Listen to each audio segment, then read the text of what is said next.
o que tiver feito por meio do corpo, bem ou mal.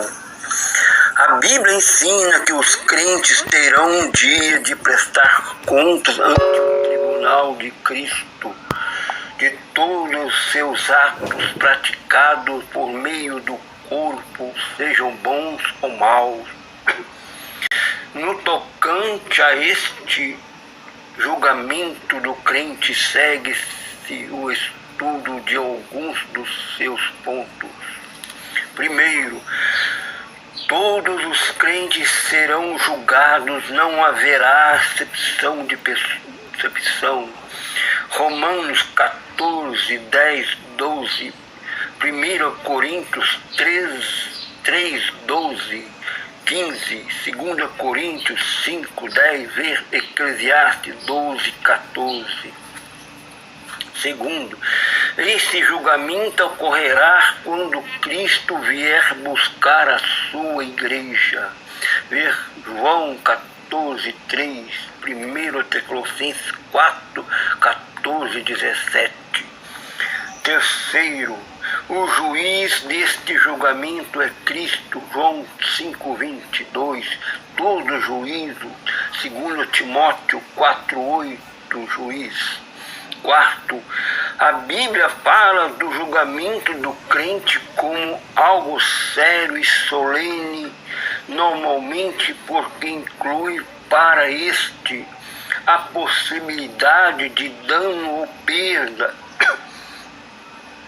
1 Coríntios 3, 15, 2 João 8, de ficar envergonhado diante dele na sua vinda, 1 João 2, 28, e de queimar-se o trabalho de toda a sua vida, 1 Coríntios 3, 13, 15, esse julgamento não é para sua salvação ou condenação, é um julgamento de obras. Tudo será conhecido, a palavra comparecer, 5:10, significa tornar conhecido, aberta ou publicamente. Deus examinará e revelará abertamente na sua exata realidade os nossos atos secretos. Marcos 4, 22, Romanos 2, 16. Nosso caráter, Romanos 2, 5, 11, é nossas palavras, Mateus 12, 36, 37. De nossas boas obras, Efésios 6, 8. Nossas atitudes, Mateus 5, 22. Nossos motivos, 1 Coríntios 4, 5, G, nossa falta de amor, Colossenses 3, 23, 4, 1, e H, nosso trabalho, ministério, 1 Coríntios 3, 13. Sexto, em suma, o crente terá que prestar contas da sua fidelidade ou infidelidade a Deus. Mateus 25, 21, 23, 1 Coríntios 4, 2, 5, das suas práticas e ações, tendo em vista a graça e a oportunidade e o conhecimento que recebeu. Lucas 12, 48, João 5, 24, Romanos 8, 1. Sétimo, as más ações do crente quanto a ele se arrepende são perdoadas no que diz respeito ao castigo eterno, Romanos 8, 1, mas são levadas em conta quando a sua recompensa, mas quem fizer agravo receberá o agravo que fizer. Colossenses 3, 25, Eclesiastes 12, 14, 1 Coríntios 3, 15, 2 Coríntios 5, 10. As boas ações e o amor do crente são lembrados por Deus e por Ele recompensado. Hebreus 6:10. Cada um receberá do Senhor todo o bem que fizer. Efésios 6:8. Oitavo, resultados específicos do julgamento do crente serão vários, como abstenção ou perda de alegria. 1 João 2:28, aprovação divina. Mateus 25:21, tarefas e autoridades. Mateus 25:14-30. Posição, Mateus 5:19, 19:30, recompensas, 1 Coríntios 3:12-14, Filipenses 3:14, 2 Timóteo 4:8, e honra, Romanos 2:10, 1 Pedro 1:7. A perspectiva de um iminente julgamento do crente deve aperfeiçoar neste o temor do Senhor. 5:11, Filipenses 2:12, 1 Pedro 1:17, e levá-lo a ser sóbrio, vigiar e orar. 1 Pedro 4:5-7, a viver em santa conduta e piedade. 2 Pedro 3:11, e a demonstrar misericórdia e bondade a todos. Mateus 5:7, 2 Timóteo 1:16-18.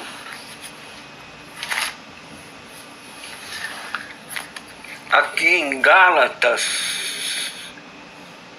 5:19-23, porque as obras da carne são manifestas, as quais são prostituição, avareza, lascívia, idolatria, feitiçaria, inimizade, porfíria, emulações, iras, peleias, dissensões, heresia, invejas, homicídio, bebedices, glutanias e coisas semelhantes a estas, acerca das quais vos declaro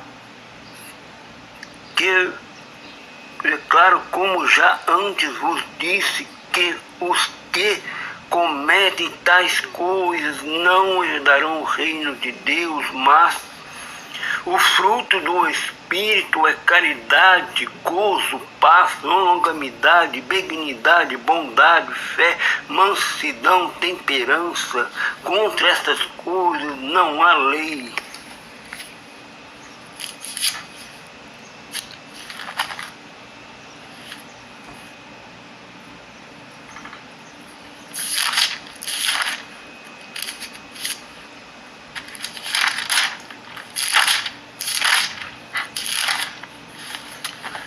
Mais uma palavra quero dizer aqui para exortação.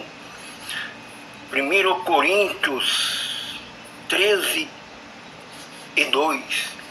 Ainda que eu falasse línguas dos homens e dos anjos e não tivesse caridade, seria como metal que soa e como um sino que time. E ainda que tivesse o dom de profecia e conhecesse todos os mistérios, toda a ciência, ainda que tivesse toda a fé, de maneira tal que transportasse os montes e não tivesse caridade, de nada seria.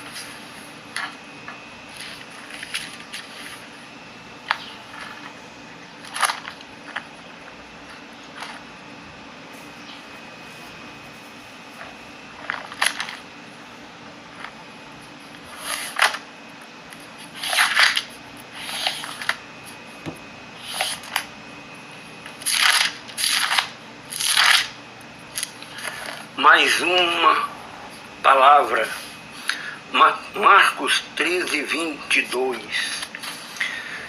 Porque se levantarão falsos cristãos e falsos profetas e farão sinais e prodígios para enganarem, se possível, for que professa. Cristo é um crente verdadeiro e que hoje nem todo escritor evangélico, missionário, pastor pastor, evangelista, professor, diáconos e outros ombreiros são aquilo que dizem ser. Esses ombreiros extraordinariamente parecer justos aos homens, Mateus 23, 28. Aparecem vestidos como as ovelhas, Mateus 7, 15. Podem até ter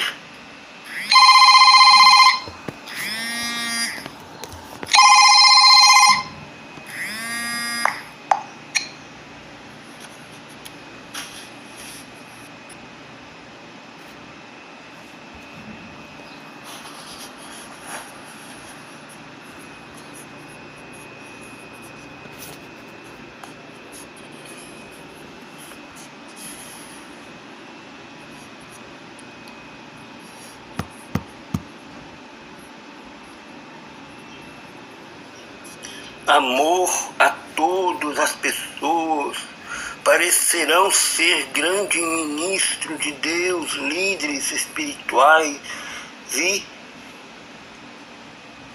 de renome, ungidos pelo Espírito Santo, poderão realizar milagres e ter grande sucesso e multidões de seguidores. Ver Mateus 7, 21, 23, nota 24, 11, 24, 2 Coríntios 11, 13, 15. Segundo, todavia, esses homens são semelhantes aos falsos profetas do tempos antigos. Ver Deuteronômio 13, 3. 1 Reis 18, 40. Neemias 6, 12. Jeremias 14, 14, Oséias 4, 15, veio o estudo profeta do Antigo Testamento.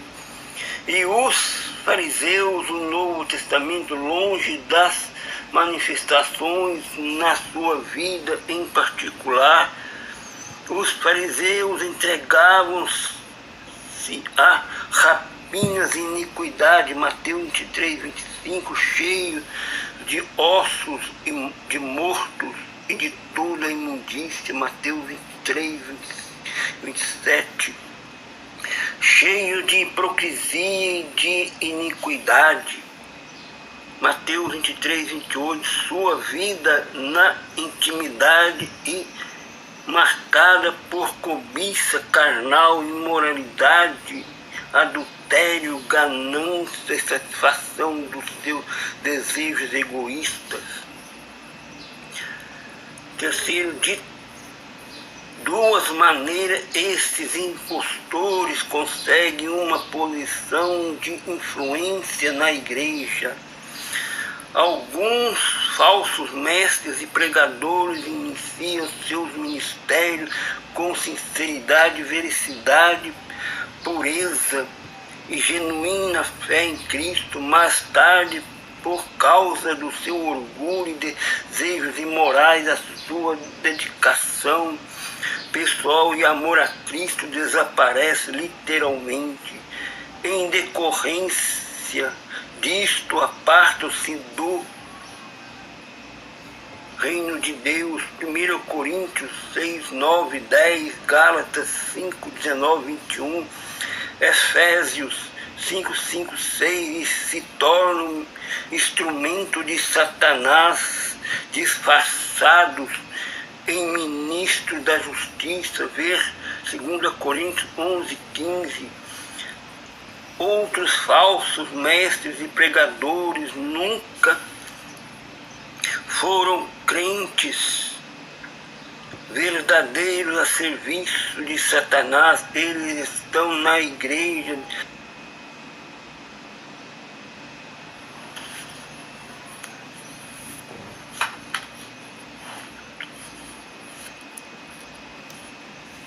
Satanás tirará partido da sua habilidade e influência e pronome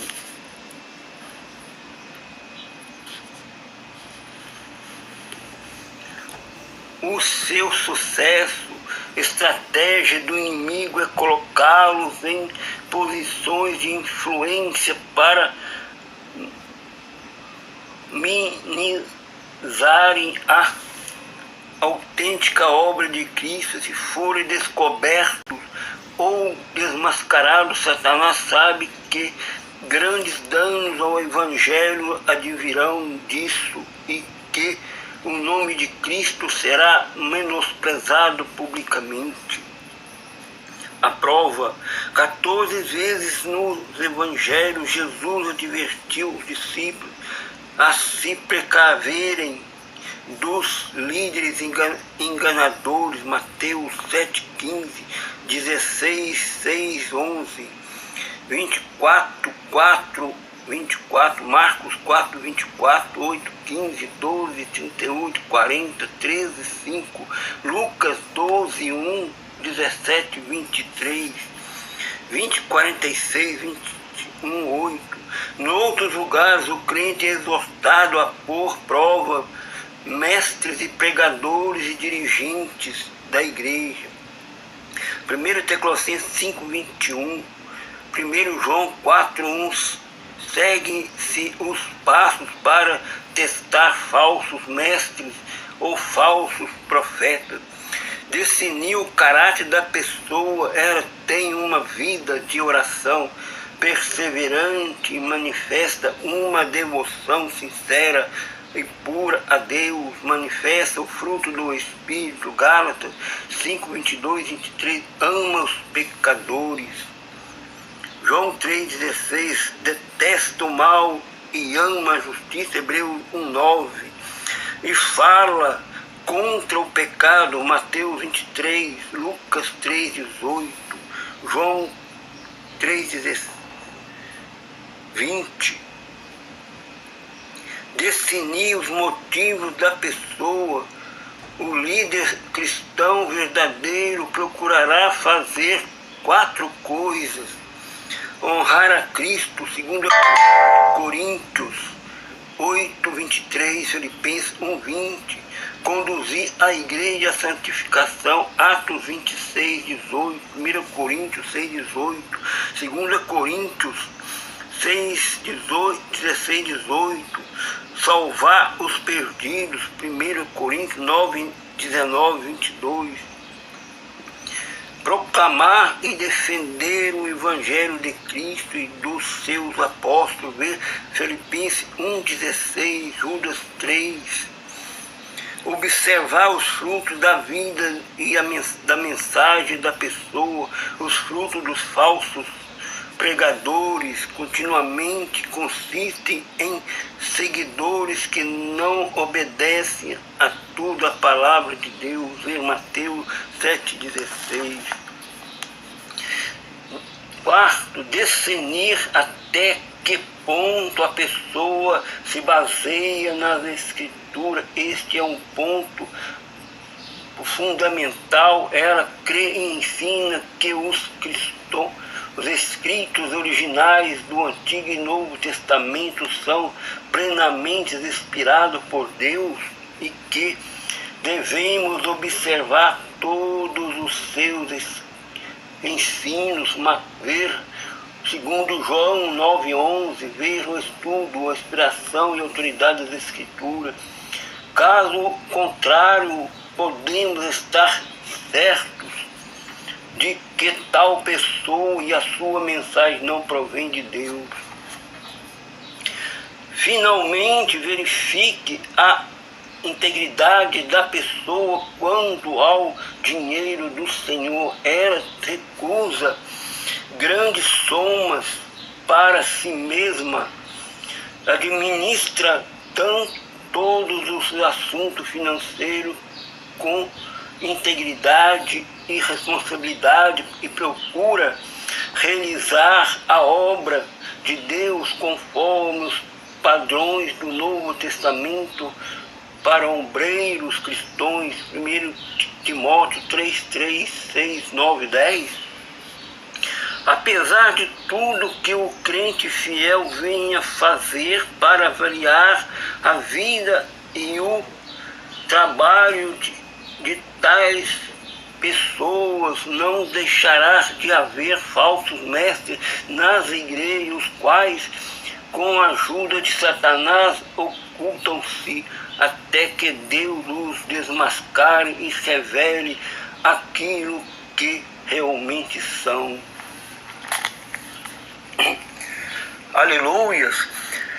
Diante desses estudos, dessas palavras, eu venho aqui falar, porque diante das minhas lives vejo tantos irmãos querendo desviar dos canais de sã doutrina, né?